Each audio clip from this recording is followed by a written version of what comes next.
The first thing I registered was the blood. Not my own this time, but my mother's, smeared across her trembling hands as she stood over my sister's hospital bed.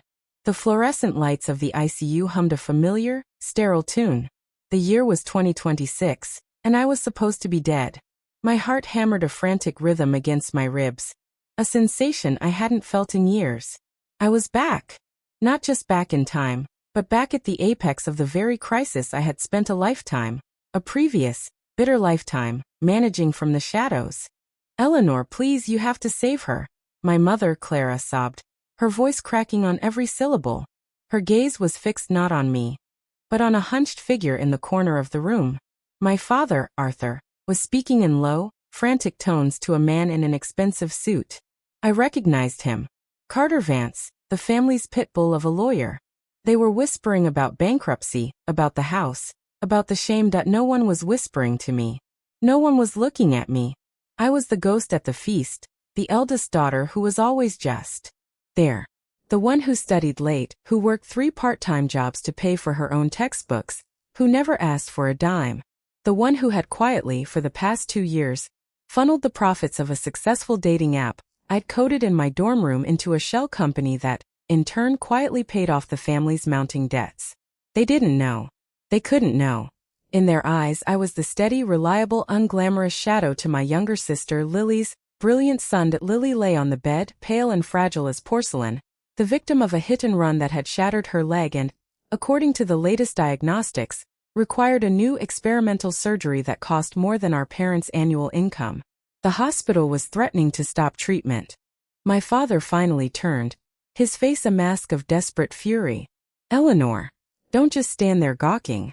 Go home, get more money from the safe. Every cent, you hear me? Your sister needs it. Your sister is dying." His words were a familiar brand, searing into the same spot they always had. In my past life, I would have obeyed. I would have emptied my secret accounts to pay for the surgery, and once Lily recovered, I would have continued to be the invisible savior, while my parents lavished praise on her for her resilience, her beauty, her charm. That was the story. I was the pillar and they were the house. I held them up, and they never once looked down to see the foundation was me. They thought I was the quiet, plain sister living off their charity. The truth was a multi-billion-dollar corporation and a penthouse on the Upper East Side. "Did you hear me, Eleanor?" Arthur snarled, advancing on me. "Stop being so useless. This is an emergency." I looked from his reddened face to my mother's terrified eyes. Then I looked at Lily. She was conscious, watching the drama unfold with the weary, self-centered detachment of a princess who had always been rescued. Her gaze flickered to me, and she managed a weak, petulant whimper. "Elle, please, it hurts." For the first time in my existence, the circuit of obedience in my brain didn't fire. A cold, crisp clarity washed over me. The years of silent sacrifice, of being the disregarded genius while Lily was celebrated for breathing. The memory of it all, sharp and immediate, gave me a strength I had never possessed. I didn't go to the safe. I reached into the back pocket of my worn-out jeans and pulled out my phone. I didn't scroll through contacts. I called a number from memory. A number I'd only dialed once before, on a dark night 2 years ago when I'd first decided to build my own empire. It was the personal line of my CFO. The room fell silent.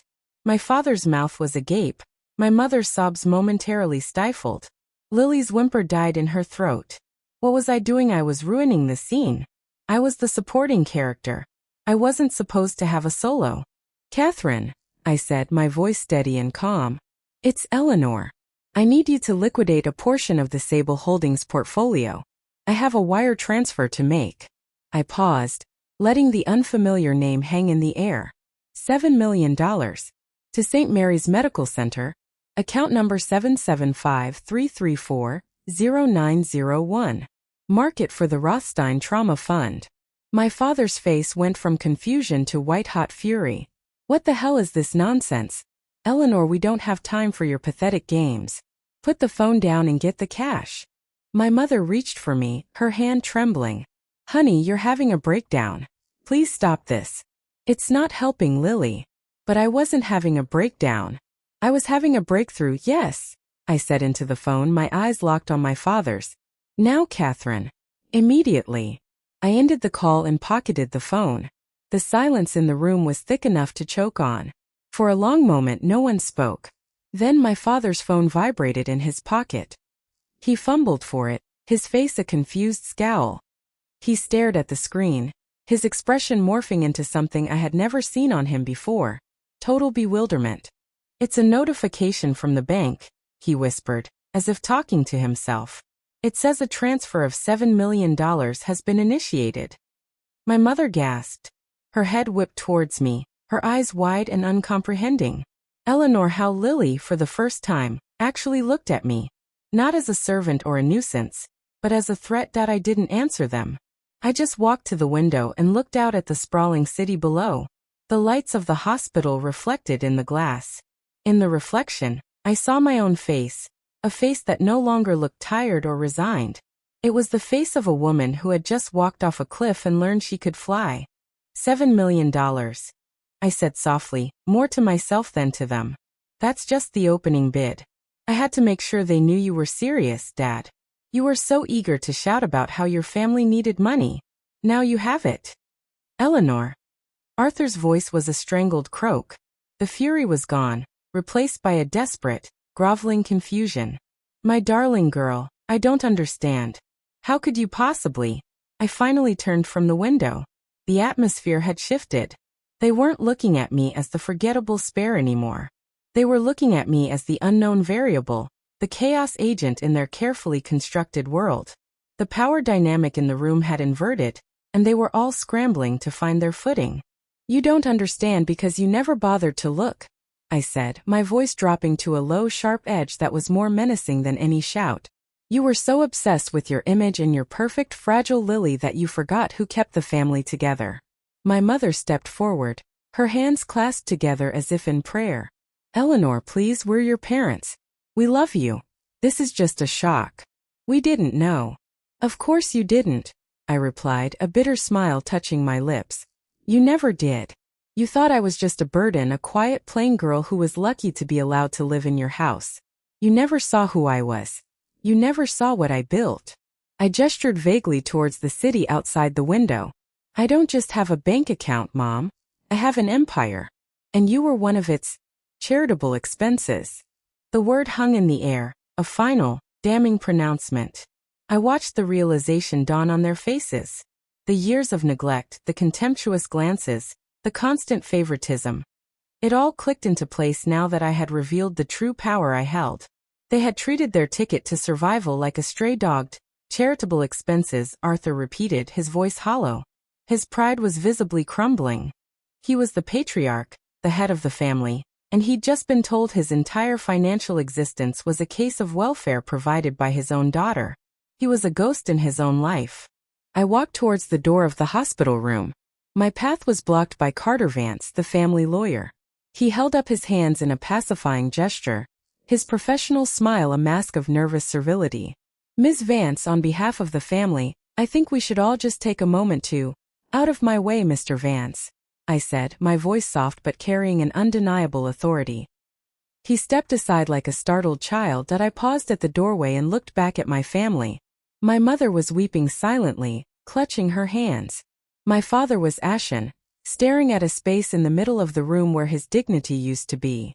And Lily, the golden child, was staring at me with wide, panicked eyes, as if realizing for the first time that she was not the only star in the family firmament. "Your helicopter arrives at the East Tower helipad in 3 hours," I said to my mother. "There's a new apartment in the building. It's your new home. It's fully furnished. I paid for it. For all of you. After all," I said, letting the irony drip from every word. "I wouldn't want any of you to suffer, would I?" I let my gaze settle on Lily. "You wanted to be the princess of this family, Lily. Congratulations.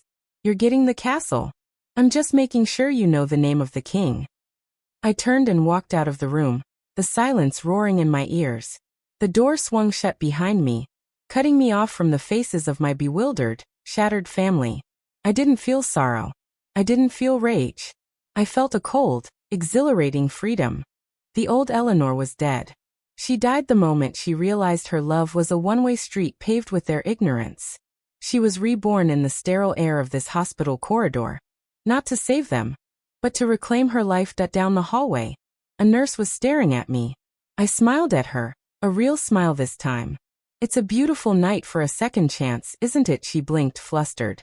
"I suppose so, miss." I walked to the elevator, my heels clicking a decisive rhythm against the linoleum. The past was behind me. The future, my future, was just beginning. And it was going to be spectacular. I had broken the chains of my silent servitude. Now I had to see what the world looked like when I stood in the sun. The elevator doors opened, revealing a polished, sterile interior that reflected my own image back at me. The woman in the reflection was no longer just the quiet, dependable sister. She was the architect of her own destiny. And she was just getting started. The penthouse on the Upper East Side was a monument to the life I had built in secret. Floor-to-ceiling windows showcased the glittering Manhattan skyline, a kingdom of lights that I had conquered one line of code at a time. In my previous life, I had never once stepped foot in it. It was my fortress of solitude, a trophy I had never dared to claim. Tonight I was claiming it. I stood in the center of the living room. The silence a stark contrast to the chaos of the hospital. The concierge had already placed my few belongings in the master suite. I had nothing else to bring. The life I'd left behind was in a worn-out duffel bag. The clothes on my back were cheap. They were the uniform of a ghost. And I needed a new one. My phone buzzed on the marble countertop. It was Catherine, my CFO. I swiped the screen. "Eleanor, the transfer is complete. Are you all right?" That was a significant sum. "I'm fine, Catherine," I said, my voice steady. "What's the status of the Echo project?" A pause. "We are on track for the beta launch in 3 months. The preliminary user engagement metrics are frankly extraordinary." "Good. I want to expedite the marketing campaign. Double the budget. I have a feeling I'm going to need the capital to be more visible." "Understood, Ms. Vance." She paused again, and I could hear the unspoken question in her voice. "I have to ask what happened. It's not like you to make such a personal, impulsive move." I smiled, a cold, sharp curve of my lips. "I had a realization, Catherine. I realized I was tired of being invisible. Tired of being the family's safety net while they treated me like a doormat. Today, I decided to step out of the shadows." "I see," she said, her voice a measured professional tone. "Well, you have the full weight of the company behind you. We are prepared for any publicity." "I'm counting on it," I said. "Thank you. I'll call you in the morning." I ended the call and walked towards the master bathroom. The suite was a sanctuary of Italian marble and soft, recessed lighting. I looked at my reflection in the expansive mirror. The tiredness that had always haunted my eyes was gone. In its place was a fierce intensity. I was a new woman. I just needed the armor to match. The next morning, I didn't go to the hospital. I went shopping. I walked into a high-end boutique on Fifth Avenue. And for the first time in my life, I didn't look at the price tags. I selected a sleek, charcoal-colored power suit, a crisp white silk blouse, and a pair of designer heels that made my legs look a mile long. I shed my old life in the dressing room, leaving it crumpled on the floor.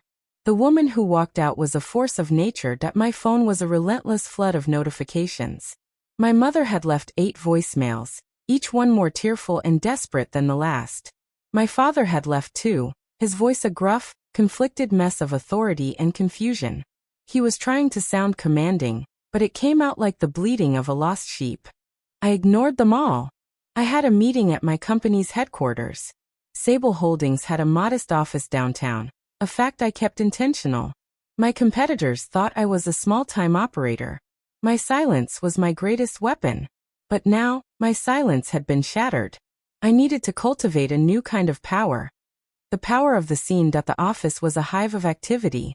My team was already hard at work on the Echo project, a revolutionary AI-powered personal assistant that was going to upend the tech world. I walked through the open floor plan, and the employees looked up, surprised to see me. They knew me, of course, as the mysterious founder they only ever saw via video calls. Seeing me in the flesh, with my new hair and my new armor, was a jolt. "Good morning," I said, my voice carrying across the room.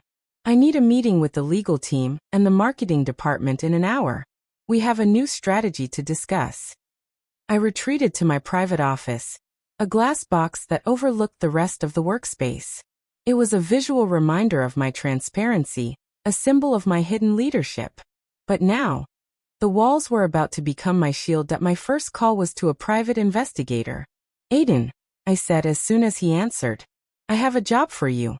I need a complete background check on my sister Lily Vance. Her medical history, her social circle, her financial records. Everything.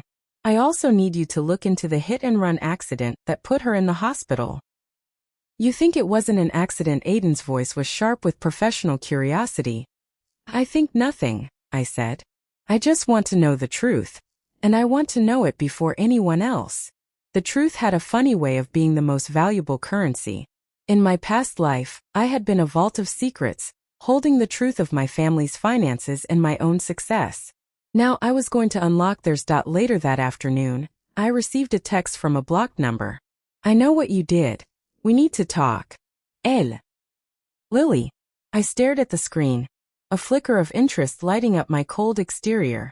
How had she gotten this number? It was a burner I'd only used for one contact. She had resources I didn't know about. This was interesting that I didn't respond. I let the message hang. A silent acknowledgement of the game she had just started. That the next few days were a flurry of activity. I became a regular presence at my company, a decisive, sharp-eyed leader who was demanding and brilliant. My team loved it. Morale sourde. The Echo project was accelerating at a breakneck pace, and the early buzz was electrifying. Meanwhile, my family was imploding. My mother's voicemails transitioned from tearful desperation to confused anger. She was trapped. She had no job, no skills, and was completely reliant on the allowance I was now giving her. Her pride was a casualty she couldn't afford. My father was a different story. His messages were laced with a suspicious, paranoid anger. He kept asking where the money had come from. He didn't believe I had built a company. He was a man who had spent his entire life believing in an order of things where he was the provider. The concept that his daughter had been the provider for years was an existential blow he couldn't process. I finally agreed to meet them. Not in the new apartment I'd given them, a gilded cage if there ever was one, but at a neutral location. A quiet, upscale restaurant in Soho. I wanted to see their faces in public, where they couldn't just scream and cry. I wanted them to see me. They were seated at a corner table when I arrived. My mother was wearing a dress I'd never seen her in before, probably purchased from the unlimited credit card I'd left for them. My father was in a new suit, but it didn't fit him right. He looked like a man in a costume, uncomfortable in his own skin. Their eyes were glued to my entrance. I walked in, and the conversation in the restaurant seemed to dim for a moment. I was noticed. I was known. I sat down at the table, placing my phone face up between us. Mother. Father. Eleanor. My mother began, her voice trembling. Please, we need to understand. We've been so worried. How could you keep this from us? We're your parents. You were my parents, I corrected, my voice calm and even. You were the ones who raised me to be invisible. You were the ones who prioritized Lily's every whim and left me to fend for myself. I didn't keep this from you. You never asked. My father slammed his fist on the table, rattling the water glasses. Don't you speak to your mother that way. We gave you everything. A roof over your head, food on the table. A roof I paid for, I said, cutting him off. Food I bought. A life I subsidized. For the last 2 years, I have been paying your mortgage, your car payments, your country club fees, and Lily's ridiculous private school tuition. You didn't give me anything. I gave you everything and you didn't even notice. The truth hit him like a physical blow. His face went slack, the color draining from his cheeks. My mother started crying again, a low, keening sound that grated on my nerves. This isn't about what you did or didn't give me, I said, leaning forward. This is about what I'm going to do now. I am giving you a choice. A choice, Arthur repeated, his voice a whisper. Yes, you can accept the life I'm providing.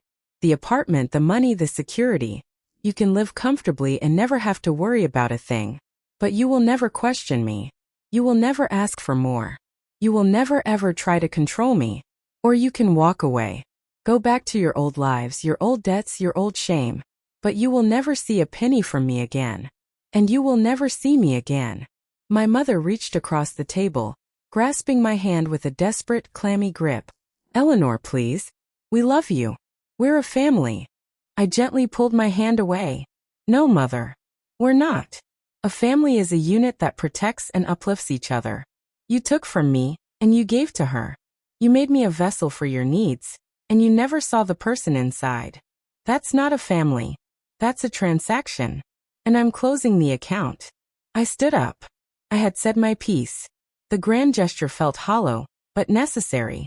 I had to draw the line in the sand, and I had to make sure they knew exactly where it was done. Think about it, I said, dropping $100 bill on the table to cover the drinks they hadn't even ordered. You have until the end of the week. I turned and walked away, my heels echoing against the polished floor. I didn't look back. I didn't need to. I had already seen the future in their faces. It was a future of regret, of fear, and of a slow-burning resentment that was going to fester in their hearts. But that was their burden to carry, not mine. As I walked out into the crisp evening air, my phone buzzed again. It was Aiden. Ms. Vance, I have some information on the accident involving your sister. It's interesting. I stopped in the middle of the sidewalk, my heart hammering against my ribs. Tell me. The driver was never found, but I traced the license plate of a vehicle that was seen leaving the scene. It's registered to a shell company.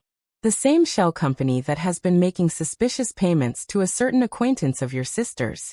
One Marcus Webb. Marcus Webb. The name was familiar. He was a trust fund kid, a notorious playboy who had a reputation for being a little too interested in the lives of the rich and famous. And he was Lily's ex-boyfriend.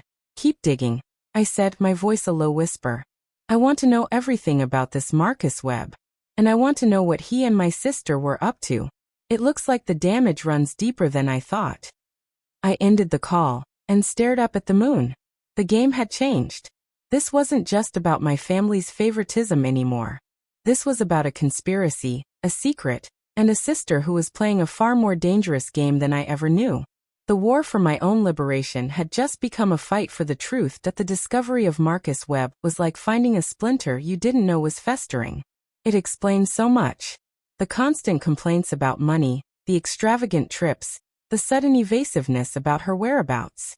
Lily, my precious pampered sister, had been living a double life, and I suspected the hit and run wasn't just a random accident. It was a message. Aiden's report was a damning dossier. Marcus Webb was the sole heir to a real estate fortune, but he was drowning in personal debt. He'd squandered his inheritance on bad investments, gambling, and a lifestyle that screamed nouveau riche. Lily, in turn, had been funneling him money. She had been stealing from my parents' accounts, siphoning off the very funds they thought were paying for her private jet-set life. The irony was almost too exquisite. While I had been secretly funding my parents' entire existence, my sister had been secretly draining it. The question was, why? What hold did Marcus have over her? And more importantly, what was the hit and run meant to accomplish? Was it a botched attempt to silence her, or a punishment for not delivering on a promise I knew I needed to confront her? But not in the hospital. Not with my parents hovering. I needed to catch her alone, off guard, and force her to show her cards. The game had become personal, and I was no longer content to just be the silent benefactor. I was going to be the detective. The plan was simple. I would wait until the day she was discharged. I knew the date. I had the hospital's schedule. I would intercept her before she could be taken home by my parents. I would take her to a place where she had no power, no allies, and no excuses. My penthouse. The day of her discharge was a crisp, fall afternoon. I stood outside the hospital, watching from a black SUV. My parents emerged first, their faces a mixture of relief and exhaustion.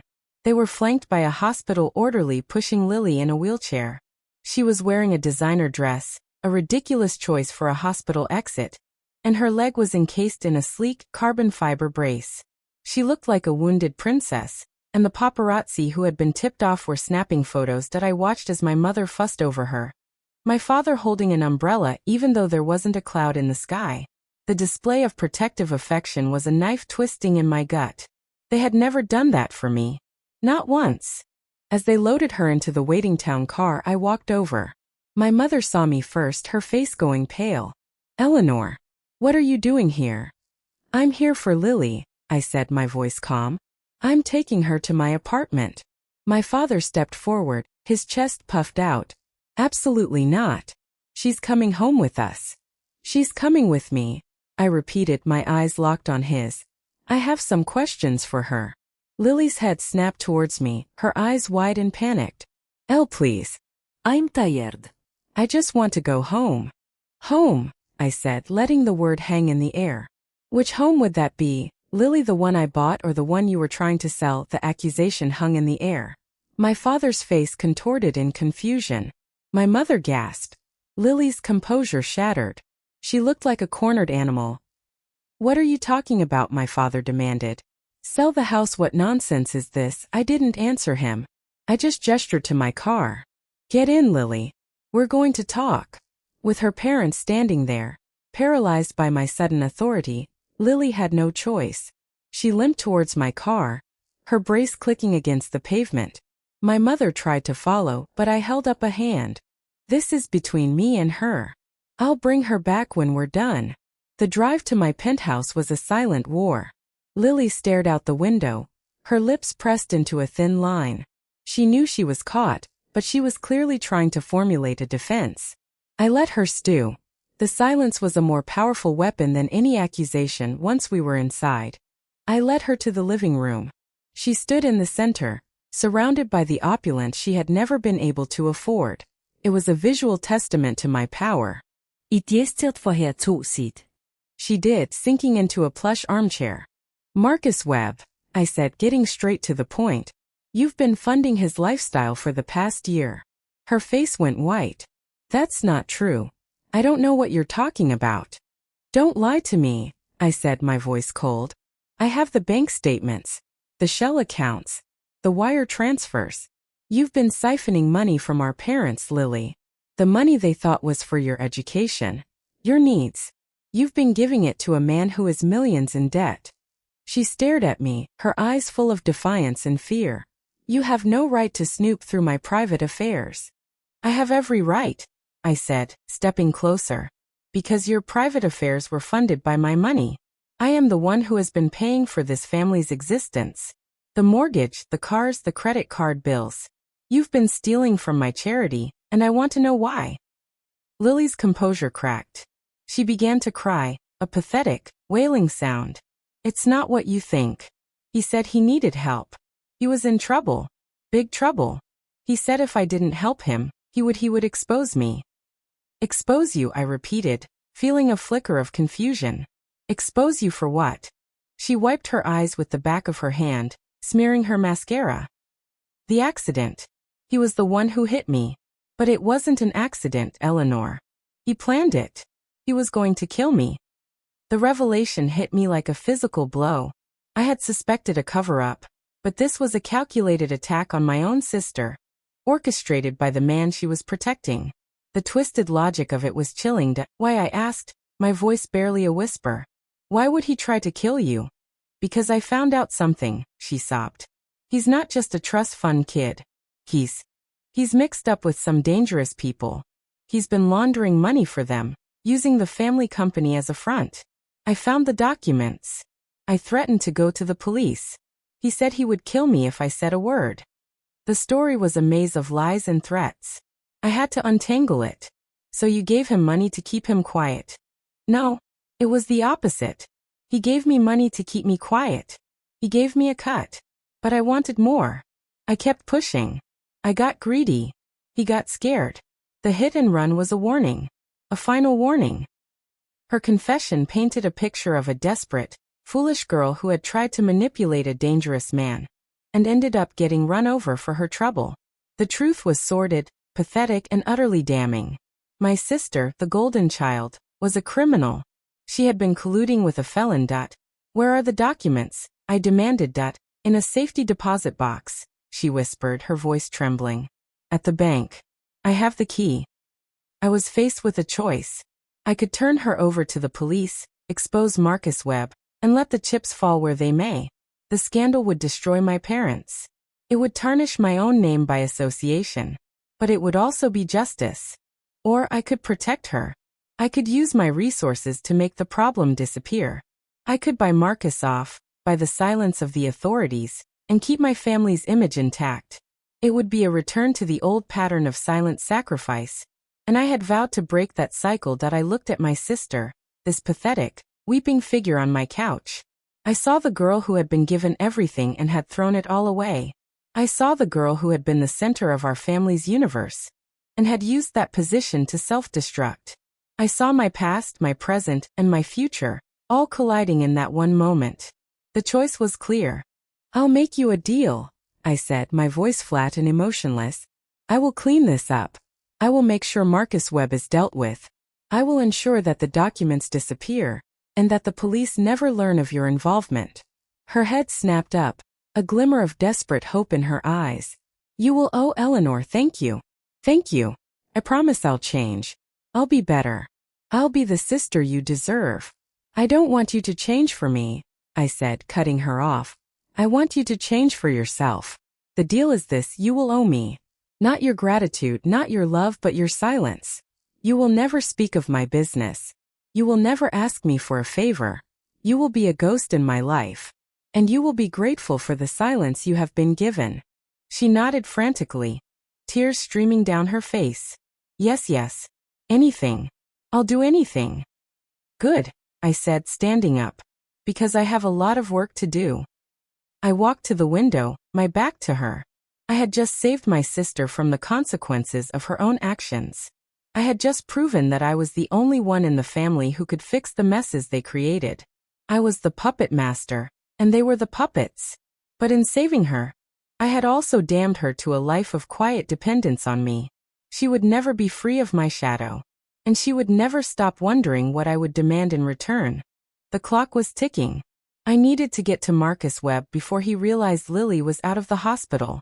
The documents were the key to his empire, and I was going to use them to bring him to his knees.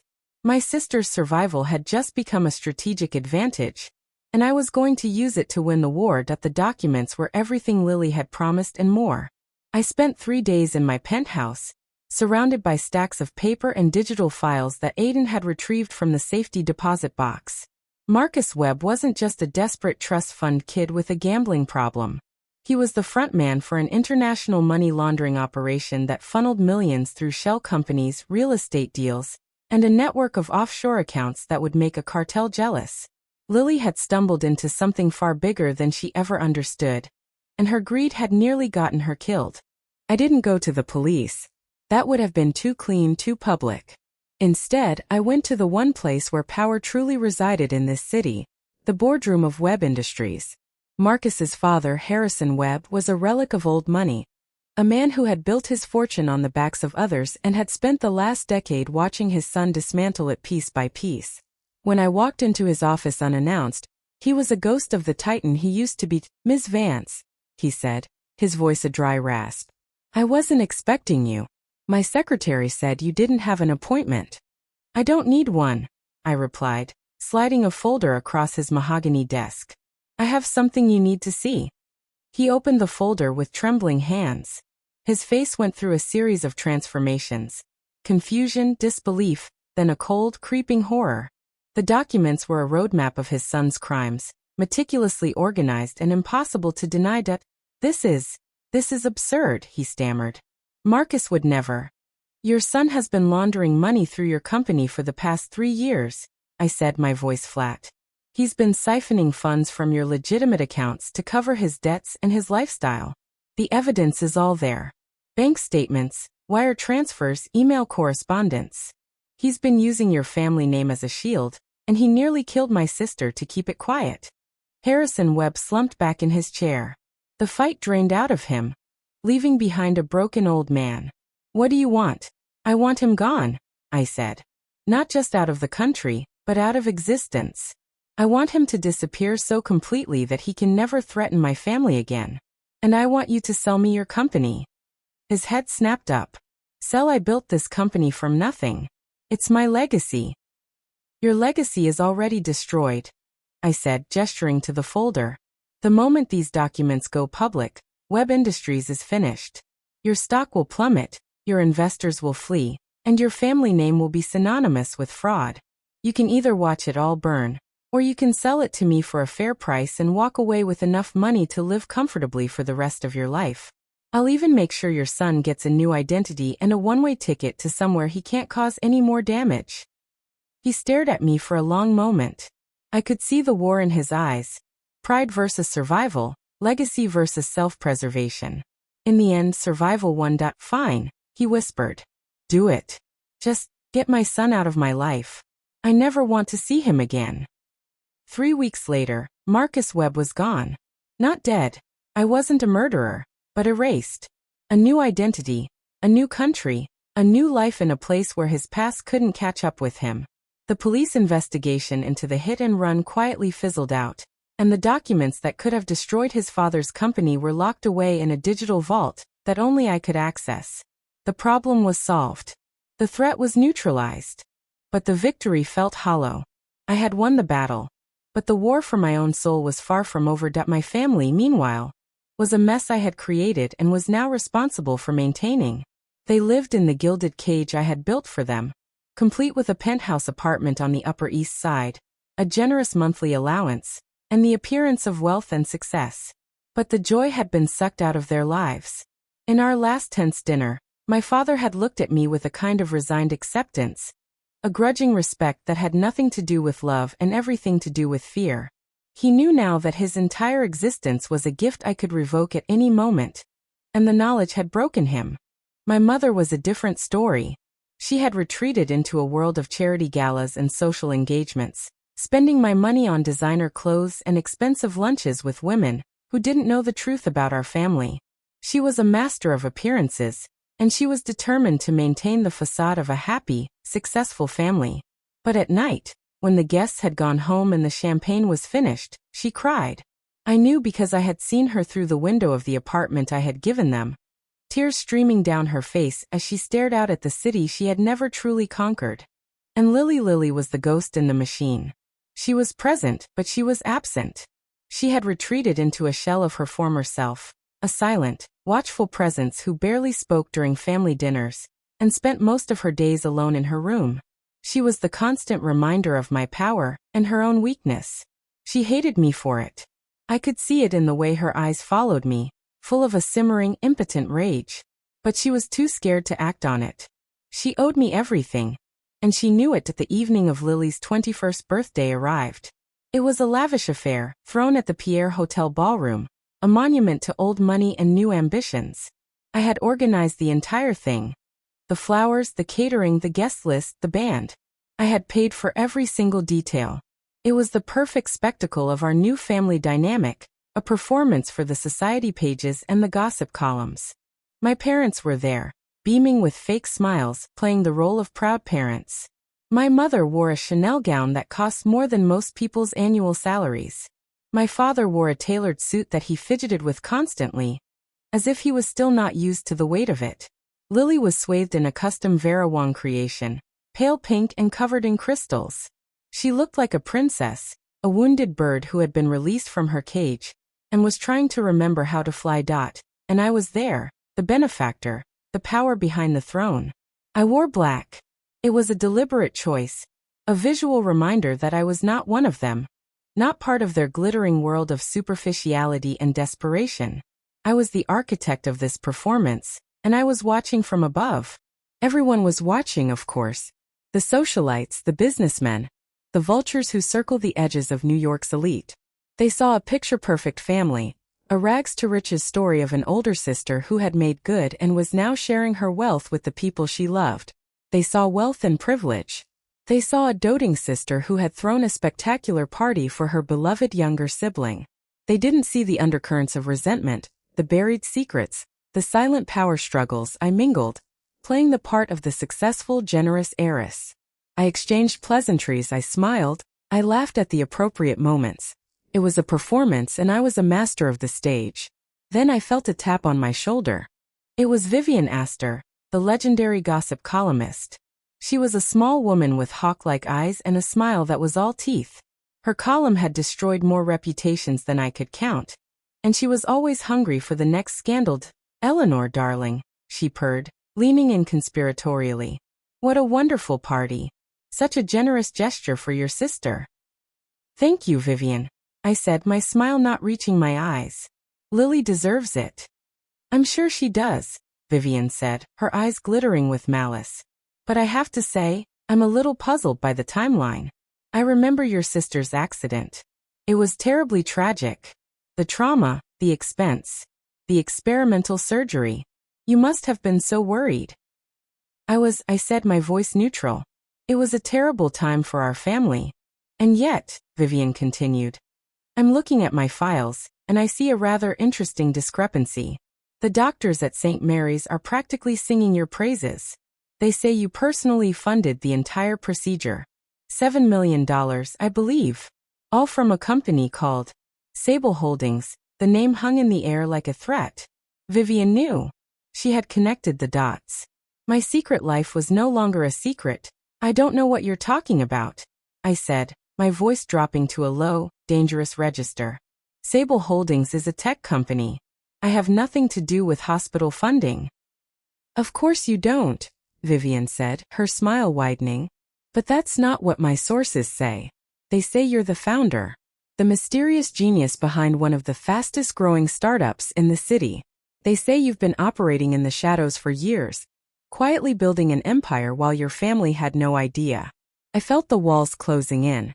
The carefully constructed facade of my life was crumbling around me. Vivian Astor was the most dangerous person in this room, and she had just uncovered the truth I had been hiding for years. Before I could respond, I heard a crash from across the room.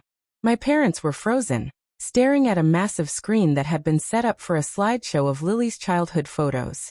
But it wasn't showing photos of Lily. It was showing something else.